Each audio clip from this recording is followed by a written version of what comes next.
La historia está protagonizada predominantemente por personajes masculinos, más aún la historia militar, pues la guerra ha sido cosa de hombres de forma casi exclusiva. Ahora bien, no faltan en las crónicas referencias a mujeres guerreras que se pusieron a la cabeza de sus ejércitos en situaciones extremas. Una de las más destacadas, y sin embargo menos conocidas, fue la reina de los Masagetas, Tomiris, que derrotó y mató al mismísimo Ciro II el Grande. El Masageta era un pueblo de vida nómada que habitaba en la antigüedad en la estepa de Asia Central, una región comprendida entre el noreste del mar Caspio y el de Aral, coincidiendo con partes de los actuales territorios de Turkmenistán, Uzbekistán y Kazajstán. Aunque guardaban cierto parentesco con los getas, según se deduce de lo poco que conocemos de su lengua, pertenecían al grupo iranio y lindaban con los escitas, una confederación de tribus con quienes algunos los relacionan también.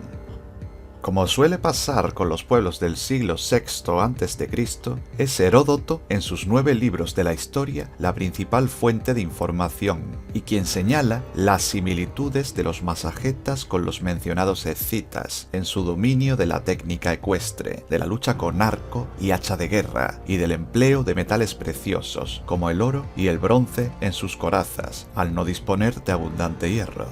El historiador griego también reseña costumbres de su vida cotidiana, como que adoraban al sol, hacían sacrificios religiosos de caballos, practicaban la ganadería y no la agricultura, tenían gran afición a beber leche fermentada y no contraían matrimonio, emparejándose sin más. Si bien las mujeres solían vivir juntas, a las féminas les tenían una consideración lo suficientemente importante como para permitir que ocuparan el trono.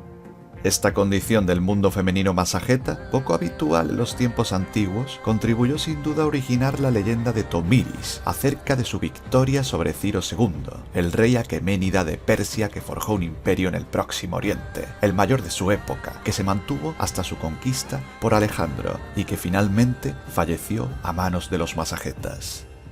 En ese contexto surge el relato legendario recogido por Heródoto, según el cual Ciro se enamoró de ella y le ofreció matrimonio, pero su oferta fue rechazada, lo que llevó al ofendido rey a dirigir hacia ese territorio su maquinaria bélica en una campaña de conquista. Las tropas persas avanzaron contundentemente y los masagetas le salieron al paso al mando de Espargapises, hijo de la reina y general en jefe del ejército, quien presentó batalla y libró un feroz combate que, si bien no resultó decisivo, en la práctica suponía que habían conseguido detener la invasión por el momento. Las espadas seguían en alto, pero, cuenta el autor griego, todo obedecía a una trampa.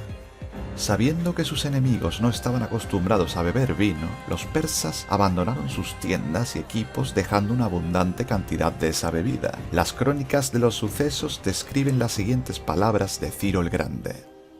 Por lo que yo sé, los masagetas desconocen los placeres persas y no saben de grandes comodidades. Por lo tanto, ofrezcamos a tan burdos hombres un banquete en nuestro propio campamento, matando y aderezando mucho ganado.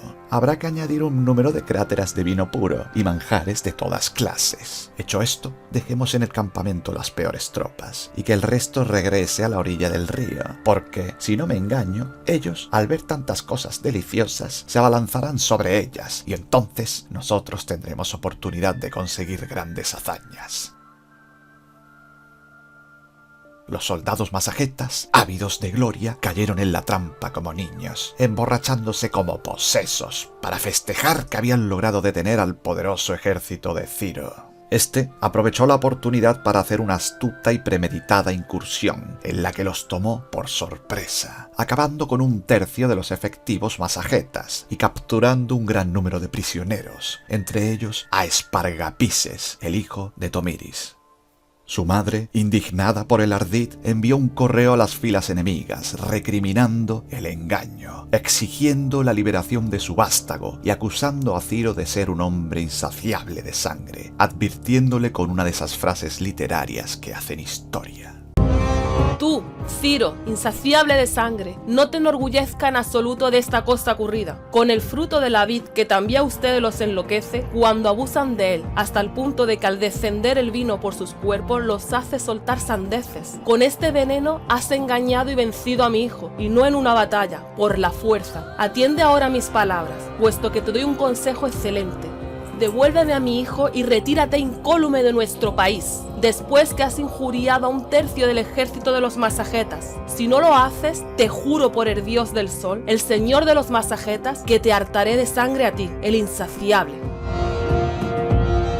Lamentablemente para ella, su hijo, abrumado por la vergüenza ante semejante desastre, optó por suicidarse. Sumida ya en el más profundo odio, Tomiris se puso personalmente al frente de sus indomables guerreros y se lanzó contra los persas, aplastándolos. El ataque fue tan fulminante y brutal que el mismo Ciro murió luchando. Apenas terminada la batalla, Tomiris hizo llenar un odre con sangre humana y con él mandó buscar entre los muertos el cadáver de Ciro. Cuando lo encontró, metió la cabeza del persa en el odre y exclamó lo siguiente: A mí, que sigo viva y que te he vencido en la batalla. Me mataste el hijo cogiéndomelo con engaños. Ahora yo, según te amenacé, te hartaré de sangre.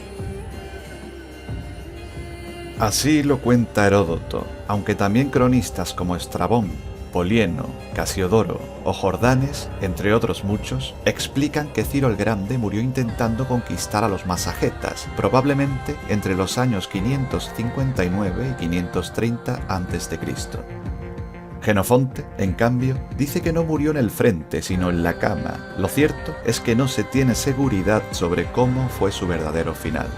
Tomiris pasó a enriquecer la cultura popular de los pueblos de Asia Central, comparándose su figura y su dimensión histórica con la de otras grandes mujeres guerreras de la historia.